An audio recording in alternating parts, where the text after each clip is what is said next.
I'd like you to guess when this quote I'm about to share was written.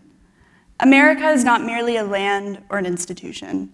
America is the nameless foreigner, the homeless refugee, the hungry boy begging for a job. All of us, native-born or alien, educated or illiterate, we are America. She is still our unfinished dream.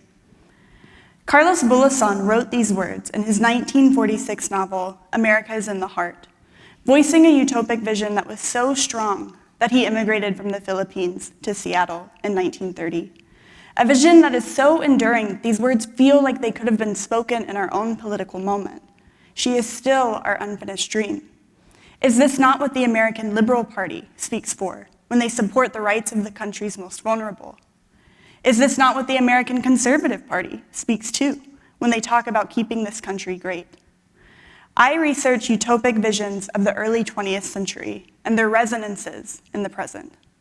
I argue that we can use the novels, images, and texts of the previous generation to better understand our current divisive moment, a moment where, much like the 1920s, two very different visions imagined a better world for the US. On the one hand, we have a vision like Burleson's, texts that speak to this investment in American utopia through the fight for workers' rights. This is a pro-immigrant, multiracial, working-class vision, a vision where all Americans are given equal rights and protections as American workers.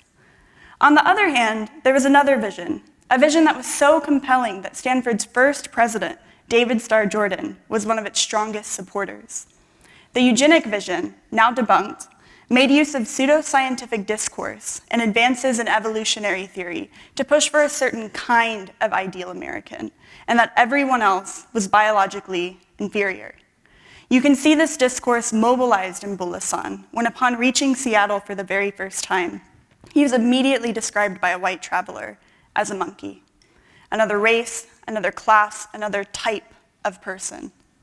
My research looks at how these two competing visions collide. And though they may seem ideologically opposed, I argue that these visions are actually intimately connected, and that we can see those connections in descriptions of marginalized Americans, from the Black life that Richard Wright cataloged, to the Filipino Americans in Burleson's text, to the poor rural white families who are also subject to eugenic analysis. By looking at these shifting discourses on race and class in a period of immense economic change, I argue we can better understand the interconnection of these discourses in our present, in the process gaining a new lens to work on that unfinished American dream, a dream that will always be a work in progress. Thank you.